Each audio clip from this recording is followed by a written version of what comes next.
Hello, this is Saryu Rath reporting for Tiger's Roar Summer Journalism Institute. And right now, I am presenting Mackenzie Fisher as my guest for today. Hi, nice to meet you. I'm Mackenzie Fisher. I'm a rising 12th grader at Riverside High School, and I am happy to answer any questions, Sarah, you might have for me today. Thank you so much for being here, Mackenzie. It means a lot to me. So today I would love to talk to you about your social justice activism and any experience you have. What got you involved into social justice issues in the first place? Thank you. So as a Black, African-American woman in the United States, we witness a lot of injustice on a daily basis, and we undergo a lot of oppression. So I think from a personal experience, wanting to help change my reality for my family members, myself, and then even my children is something that I want to do, especially changing the world as I know it for the future that I hope to see. Can you go into how early did you get into some of these activism? Mm-hmm. So I think I went to my first protest at the age of 12 or 11. I went to the BLM march in Baltimore, my hometown, and then I started going to protest continuously after that, up until I think the last protest I went to was in 8th grade, and that was the Women's March in Washington, D.C. after President Trump was elected. I remember seeing that. I think it's a very iconic shirt that you have. What programs have you worked with before and are still working? Yeah, so right now I work for Encode Justice, which is a human rights organization who fights for racial justice under technology, specifically artificial intelligence.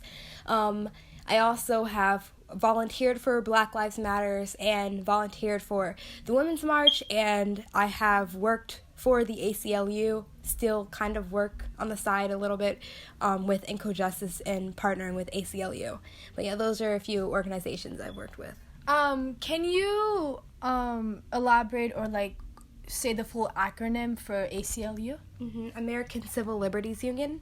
All right. Thank you so much for that. And earlier on, when asking about how you got involved and when you got involved into social justice issues, you talked about protesting. But I would love to ask, what other events have you attended? Mm-hmm. So I've been to the Cornell facial recognition talks, where I was invited to speak to a class at Cornell University about facial recognition and the impact that has on people of color. I also went to a New York City forum on facial recognition technology, and then I went to another New York City forum on human rights under technology. And this week I have a talk at the New York City Council for Human Relations under AI, I believe that is the large name it's called. So yeah, those are a few events I'm going to be talking about facial recognition technology, surveillance technology, and the use of that against especially immigrants at the border and then people of color in the United States, as I think there have been 4 more wrongful arrests due to AI in the misinterpretation of scans. I see that you mentioned a lot about technology and artificial intelligence when it comes to social justice, like Encode Justice and the Cornell forums that you have done. Could you explain a little bit as to how much of an impact and what impact AI and technology has on social justice? I think that it has an impact on every single person, expanding from social justice in itself. If you think about regular people on a daily basis, it's not just Black people who are wrongly arrested for different facial recognition scans that are being used against them. The data of the public in general is going to be compromised if we continue to let AI go at the pace it's going. I feel like with social justice, it needs to be banned until it is equitable and everyone is able to benefit from the data in ways that they aren't benefiting now. That's how I think it impacts social justice, if that answers your question. I think that is a very good point to be made, especially given that many people tend to misunderstand or misrecognize some people and other people by a specific race or a specific person by stereotypes. Thank you for elaborating on that. Okay. What do you hope will be the result of your activism? Well, my hope for just working with EJ and ACLU is that first people will recognize the injustices that are happening around them. I think there was an LGBTQ hiring scandal that happened with Amazon, and I feel like a lot of people didn't recognize that their applications were being thrown in the trash because of their trans identity. And I feel like if people are able to recognize that these injustices exist in the first place, they'll be able to actually protest them and strike them. Another impact that should result from this is actually getting the government to step in. There's no United States Bureau of Technology that actually oversees all this technology because it's so new. But if it's going to impact all citizens, then there should be government oversight on it, and there should be somebody actually regulating these tech companies that are governing our lives. TikTok governs our lives, I'm sure you know.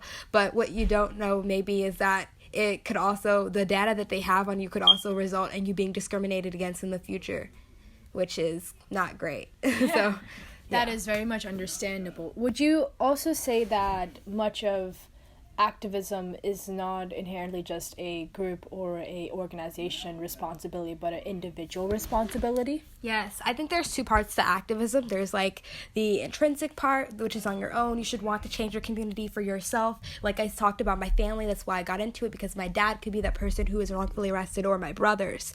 But it goes beyond yourself because it also has to do with the world that you want to cultivate. So it's an individual responsibility, but it's also a collective responsibility. If you see Black Lives Matter marches, I'm sure you would want to participate just as much as anybody would, because you want equality and human justice for everyone. You don't just want it for yourself, but you want a better world for the next generation of people. So I think it's both individual and collective responsibility. I think that's an excellent point to be made. And I know we just talked about it a little bit prior, just right now, but what can this generation do to help improve understanding and acceptance in future generations? Participate. You know, there are protests going on all the time. Phone bankings. You can support campaigns. You can donate to campaigns. You can speak publicly about the injustices that are happening that you watch in the news. You can talk and protest administrations that are releasing facial recognition onto migrants at the border, which is very, very dangerous for them, and not only for their safety, but also for their privacy as human beings. They deserve to not have their facial scans prompted all over the United States and all over the world globally, just as human beings trying to escape unknown situations. You can also work for different companies. There are tons of volunteer roles, but participate and endure, because change does not happen overnight. And I think most people should recognize that you have to be patient for change to happen, and that's, you can't riot. I mean, you can, but you shouldn't riot. But you should just be patient about change. Thank you for giving the many examples of ways to participate and activate this, because I think a lot of people tend to think there's only one way of becoming an activism, when giving representation is a huge part of it also. And especially for this generation, I think we can say that, I can say that I have a huge hope, because, you know, we are the future generation. And thank you so much for this interview. Thank you so much for your time. No problem. This is Saryu Rath reporting for Tigers Roar Summer Journalism Institute, and I hope everyone tunes back in.